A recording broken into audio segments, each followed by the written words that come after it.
शिळीचा कळप होता, सगळ्या शेळ्या एका बाजूला, एक शिळी चुकली आणि एका झाडाखाली जाऊन थांबली. पण तिथं कधी काली सिंह येऊन गेला होता. कथा नीट ऐका. मेन माणूस हातात आल्या टेन्शन राहत नाही ह्याच्यावर सांगतो बरं का. कधी काळी सिंह येऊन गेला होता आणि सिंहाच्या पंजाच्या पायाचा ठसा त्या चिखलात असा जरा उमटलेला होता. शिळीने त्या पंजाच्या ठशाचा आधार घेतला. लांडगा आला म्हणला शिळीला मी तुला खाणार. शिळी म्हणले जरूर खा, पण ठसा बघितला कोणाचा आहे पायाचा? म्हणजे सिंहाचा. सिंह कोण आहे? राजा. 5 मिनिटापूर्वी ते इथे येऊन गेलाय आणि त्यांनी मला सांगितलंय मी तुला खाणार आहे, फक्त फ्रेश होऊन आलो. मग तू जर मला मारलं तर सिंह तुला सुद्धा जिवंत ठेवणार नाही, कारण माझ्यावर कोणाचा शिक्का पडलाय आता? सिंहाचा. मग तुला जागायचंय का मारायचं तू ठरव. लांडगा म्हणला माती खाऊ पण हिच्या नादा लागा नको. गेला निघून. आणि काही संबंध नाही बरं का सिंहाचा आणि शेळीचा. मग किती हुशार असेल बघा शेळी. दुसरा हिंस्र प्रश्न, दुसऱ्याला बी तसंच वाटं लावलं. तिसऱ्या टायमिंगला ओरिजिनल सिंह आला. चला. शिळी तरी घाबरली नाही. सिंह दादा तुम्ही आम्हाला जरूर खा, हा तुमचा अधिकार आहे, पण माझं 2 मिनिटाचं बोलणं तर ऐकून घ्या ना. फाशीची शिक्षा ज्याला झाली त्याला सुद्धा इच्छा विचारते, काय म्हणणं आहे बा तुझं शेवटचं? एक जणाला झाली फाशीची शिक्षा, काय म्हणले तुझी शेवटची इच्छा? ते मला शेवटची इच्छा एकच आहे, फाशी देताना माझं मुंडकं खाली करा, पाय वर करा.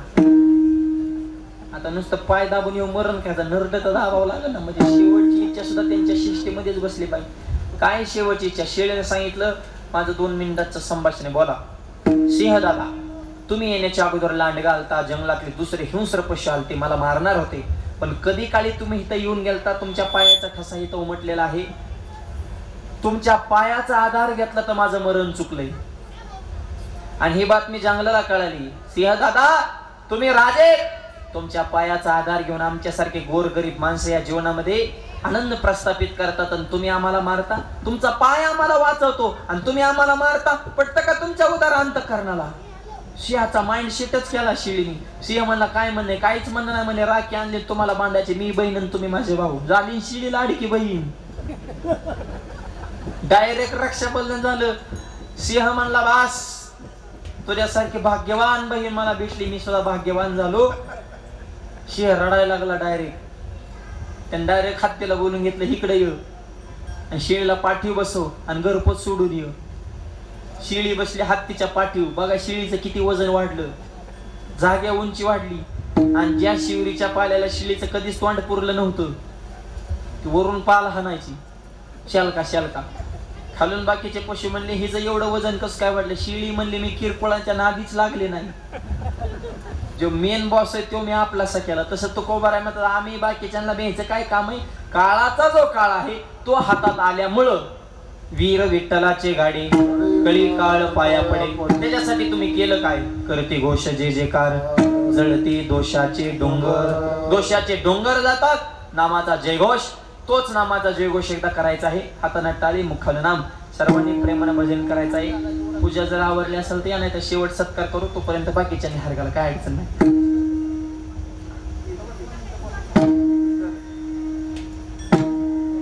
आणि हे आईचं मुलावर किती प्रेम आहे त्याचं सर्वोच्च उदाहरण अभंगाच्या 3ऱ्या चरणात. प्रेम भात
आवड तुझला गेला रे आवड तुझला गेला रे बेलाच्या पानाचे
प्रत्येक चरणामध्ये पुन्हा पुन्हा पुन्हा पुन्हा आईचं आपल्या मुलावर असलेलं प्रेम हे शब्दाच्या माध्यमातून प्रगट केलेलं आहे. आणि आई आपल्या मुलावर, वडील आपल्या मुलावर किती निस्वार्थ प्रेम करतात ऐका. कष्ट करो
पण नवीन घेत नाही, स्वतःच मन मारून जगतो त्याला बाप म्हणतात.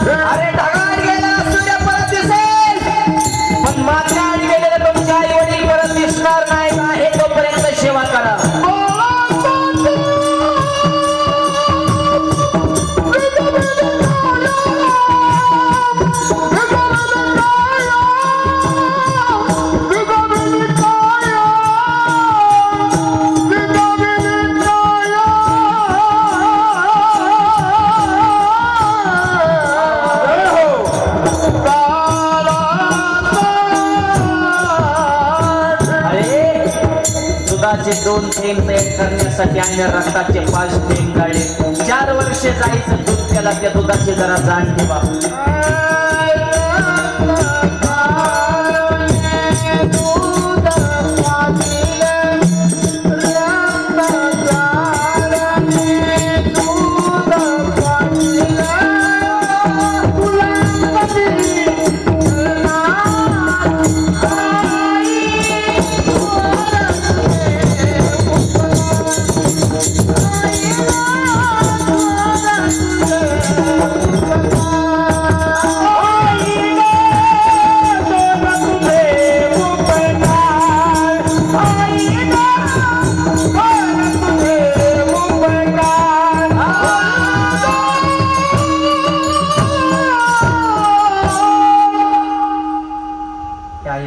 आपल्या मुलावर असलेलं प्रेम आहे, निस्वार्थ प्रेम करतात. हे श्राद्धाला कीर्तन का करायची? ज्यांना मी एक वाक्य सांगतो, गेलेली माणसं परत येत नसतात, पण ज्यांना आई वडील आहेत त्याने निस्वार्थ भावनेने आई वडिलांची सेवा करावी. ते वैचारिक परिवर्तन व्हावं यासाठी हा धर्ममंडप आहे, यासाठी वैचारिक प्रबोधन आहे. पण आई वडिलांची सेवा करणे प्रत्येकाचं आद्य कर्तव्य. आणि आईंना सुंदर संस्कार मुलांवर घडवले, मुलींवर घडवले, समाजामध्ये आदर्श विचाराचं कुटुंब निर्माण केलं. की कष्टातून माणसं मोठी होत असतात, देव फुकट कोणालाही देत नाही.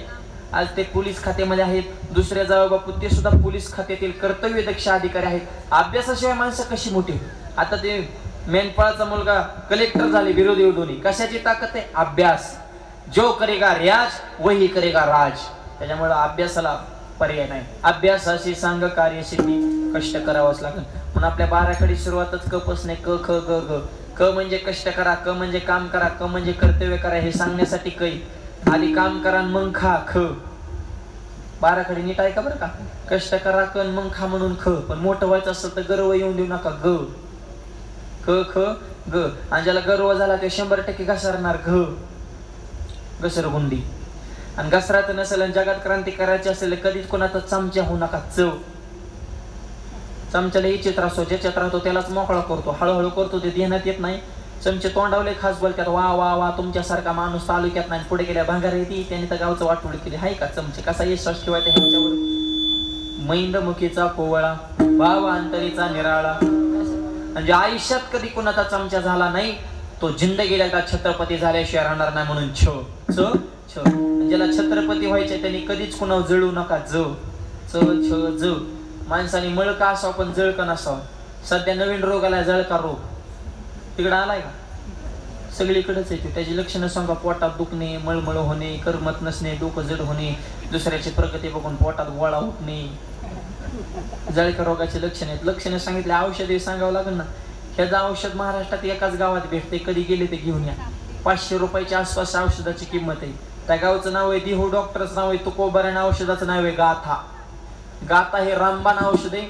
त्याच्यातलं एकच इंजेक्शन घ्यायचं. तुका म्हणे चित्त करा रे निर्मळन, योनी गोपाळ राहे तिथे. चित्त निर्मळ ठेवा म्हणजे जळाजळी होणार नाही. आणि आपली माणसं मोठी करायची का? गायक, वादक, परिसरात कीर्तनकार, एखादं दुकान टाकलं, व्यवसाय टाकला, बिझनेस टाकला, करा ना आपल्याने सहकार्य. आपल्या एकमेकाच्या तांगड्या ओढू नका, त्याच्या तांगड्याला धरून जागा, जळू नका. ज शेजारी मोठा झाला म्हणजे आपण मोठा झालो अशी भावना प्रत्येकाच्या अंतःकरणात असावी. ही जळकी प्रवृत्ती सोडून द्या. म्हणजे आयुष्यात कधी कुणा जळाला नाही, देव सुद्धा त्याची कधी झाडं जडती होऊन देत नाही. म्हणून ज आयुष्यात टकाटक राट, मुद्द्यावर ठाम राठ, संकट डगमगू नका. ड मोठं झाल्यावर ढगात जाऊ नका. ढ प्रत्येक क्षेत्रात तरबेज व्हा तरबेज असेल थकू नका यश मिळेल पण जरा दम धरा दम धरण्यासाठी धाडस ठेवा धाडसी जरी झाला तरी नम्रता सोडू नका एवढीच बाराखडी भरपूर झाली आता एकदाच सगळे सांगितले बी लोड येईन कारण हुशार डॉक्टर असतो ते गोळ्या सुद्धा मापात देत असतो लई गोळ्या एकदाच खाल्ल्या मग चक्कर येत असते त्याच्यामुळे एवढ्याच गोळ्या भरपूर झाल्या आता फक्त पथ्य पाळा विठ्ठल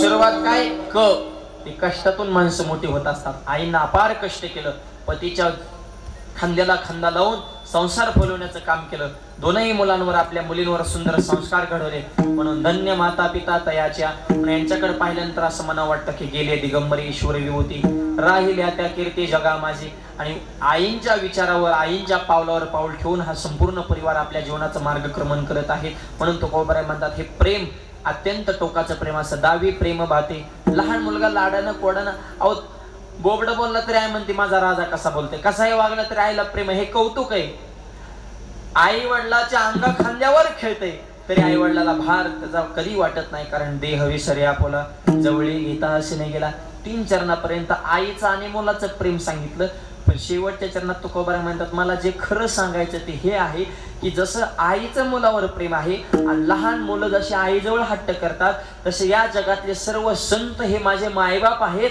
आणि संतांजवळ मी हट्ट करतो अभंगाच्या शेवटच्या चरणात तुका संता पुढे तुका संता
गेला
अभंगाच्या शेवटच्या चरणामध्ये तुकोबाराय सांगतात, तुका संता पुढे पायी झोंबे लाडे कुडे, लहान बाळ आईजवळ हट्ट करतं तसं तुकोबाराय म्हणतात मी संतांकडे हट्ट करतो. कुणा पुढं?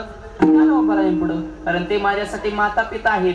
तुका म्हणे मी पोटीचे बाळ, माझी पूर्वा ब्रह्मीची आळ, मला भगवंताची ब्रह्मप्राप्तीची इच्छा आहे, ती तुम्ही प्राप्त करून द्या असं मी संतांकडे हट्ट करतो. असा अभंगाचा भावार्थ. आईच्या आणि मुलाचं प्रेमाचं रूपक दर्शवता तुकोबांना खऱ्या अर्थानं संत सेवेचं महत्व तुकोबांना या समाजाला पटवून द्यायचं आहे. आणि म्हणून तुम्ही संत माय बाप कृपावंत मी पतित कीर्तन, त्या संतांच्या जीवनाचं असणारं अवलोकन आपल्या जीवनामध्ये होत, ज्ञानेश्वरी असेल गाथा असेल याचं चिंतन आपल्या जीवनामध्ये घडावं. आपल्याही जीवनामध्ये निश्चित आनंद प्राप्त झाल्याशिवाय राहणार नाही. म्हणून प्रेम द्या, प्रेम घ्या, वाणीनं गोड बोला, समाज जिंका, आचार विचार आपले हिंदू धर्म आचार विचार या सर्वांना धोरण असावे. निर्व्यसनी जीवन जगा. तरुण मुलांना विनंती, आई वडिलांची सेवा करा, देशाविषयी स्वाभिमान ठेवा. छत्रपती शिवाजी महाराजांचे विचार आपल्या जीवनामध्ये असणं ही काळाची गरज आहे. जातीपातीचं राजकारण शिवाजी महाराजांनी कधी केलं नाही. स्वराज्याची निर्मिती करताना राजांनी कधी विचार केला जाती आणि पातीचा. मावळ्याच्या तलवारी पुढे नखरा चलत होता 7.5. लढायला जाताना मावळ्याने कधी विचार केला दिवस आणि रात्रीचा, पण अभिमान होता या मावळ्यांना महाराष्ट्राच्या मातीचा. आणि अशा छत्रपती शिवाजी महाराजांच्या विचारानं प्रेरित झालेली ही संपूर्ण कुटुंबातील मंडळी आहेत. आमचे रमेश दादा मुंबईला असतात, पोलीस खात्यामध्ये सुद्धा त्यांचा विशेष दबदबा आहे. आणि पोलीस हे खऱ्या अर्थाने जनतेचे मित्र आहेत. मायबाप सध्या लोकांना देवाचा दाख राहिला नाही, पण खाकी वर्दी का दम आहे म्हणून तरी लोक अजून माणसात आहेत. मला एक सांगा, लोक मंदिरात पत्या खेळताना देवाला भेटतात का? नाही, ते मारुतीला राणी दाखवतात. पण त्यांना जर कळालं साहेबाची गाडी आली, डाव टाकून पळाली का? समाजामध्ये शिस्त ठेवण्यासाठी कडक नियमांचे सुद्धा माणसं असावे लागतात. म्हणून आपल्या भारत देशाच्या बाहेरच्या सीमा राखण्यासाठी आर्मीतले जवान महत्वाचे आहेत. आणि भारताच्या आत शांतता आणि सुव्यवस्था राखण्यासाठी पोलीस खात्यातले अधिकारी अत्यंत गरजेचे आहेत. म्हणून त्यांच्या हातून सुद्धा अशी देशाची धर्माची समाजाची सेवा घडावी. त्यांचे बंधू असतील, जावई बापू सुद्धा पोलीस खात्यामध्ये आहेत, त्यांना सुद्धा मी मनापासून धन्यवाद देतो. त्यांच्या विनंतीला मान देऊन उपस्थित समस्त पाहुणे मंडळी सर्वांचे आभार. या निमित्तानं कार्यक्रमाला ज्यांची विशेष उपस्थिती आहे, माझे गुरुवर्य, माझे वडील, परमपूज्य आदरणीय वंदनीय भाऊ, वडिलांच्या ठिकाणी विशेष उपस्थिती आहे. नामवंत गायनाचार्य भजन सम्राट म्हणजे भाऊसाहेब महाराज पालवे, त्यांनी सुंदर गायनाची साथ केली. दुसरे आमचे बंधू प्रवीण दादा पठाडे, त्यांनी गोड गायनाची साथ केली. दुसरे आमचे ओम प्रकाश महाराज, त्यांची उपस्थिती आहे. कारण ही जी वारकरी शिक्षण संस्था आहे, माझे मित्र ओम महाराज ननवरे यांच्या वारकरी शिक्षण संस्थेतील हे सर्व बालगोपाळ आहेत. आरणगावला ज्यांची सुंदर अशी वारकरी शिक्षण संस्था आहे, त्यांची बंधू या ठिकाणी उपस्थित आहे. आणि सुंदर अशी गोड मृदुंगाची साथ ज्यांनी केली, नामवंत मृदुंगाचार्य आमचे परमार्थ स्नेही माऊली महाराज बहिर, त्यांनी सुद्धा सुंदर या ठिकाणी मृदुंगाची साथ केली. सगळ्यात महत्त्वाचं म्हणजे साऊंड सिस्टीम. महाराष्ट्रामध्ये ज्या टॉप 10च्या साऊंड सिस्टीममध्ये ज्यांचं आदरानं नाव घेतलं जातं असे आपले पाटोद्याचे आहेत. आणि माझ्यावर विशेष प्रेम करणारे आमचे महादेवजी भाऊ जगताप, एकदा त्यांच्यासाठी टाळ्या वाजवा सगळ्यांनी. कारण त्यांचे जावई बापू आमचे गणेश महाराज वारंगे, ते आमचे जीवलग मित्र आहेत. आता त्यांचे मामा काय ना आमचे मामा काय, असे आमचे त्यांना सगळे प्रेमाजन आमचे बंडू मामा म्हणतात. त्यांनी गोड आवाज दिला, त्यांनाही मनापासून मी धन्यवाद देतो. आणि सगळ्या महाराष्ट्रातल्या कीर्तनकारांचं लाडकं व्यक्तिमत्व बरं का. साऊंड सिस्टीम नाही तर संप्रदायातला खडानखडा सगळी माहिती त्यांच्याकडे असते, म्हणून त्यांनाही धन्यवाद देतो. विनेकरी बाबा असतील, आजचं हे कीर्तन लाईव्हच्या माध्यमातून, इथं जरी माणसं कमी असतील तरी लाईव्हच्या माध्यमातून संपूर्ण महाराष्ट्रभर हे पोहोचवण्याचं काम ज्यांनी केलं त्यांनाही मी मनापासून धन्यवाद देतो. आणि रमेश भाऊनी घरी आलते कर्जतला आश्रमावरती, त्यांनी आश्रम पाहिलेला आहे. कर्जतचा सुंदर असं माऊली मंदिर बांधलेलं आहे. कर्जतमध्ये कधी आले तर नक्की आवर्जून भेट देण्यासाठी कर्जतला या. आणि खूप प्रेमानं काळजीनं तंतोतंत नियोजन झालं पाहिजे, कशाचीच कमतरता भासू नये असं हे सुंदर कार्यक्रमाचं नियोजन त्यांनी केलं. म्हणून रमेश भाऊंना सुद्धा मी मनापासून धन्यवाद देतो. तुमच्या हातून अशीच देशाची धर्माची वारकरी संप्रदायाची सेवा पुन्हा पुन्हा घडत राहावी, हे कार्य करण्यासाठी भगवंतानं तुम्हाला उदंड असं बळ द्यावं ही प्रार्थना करतो. आणि वाणीला पूर्णविराम. ज्ञानेश्वर माऊली.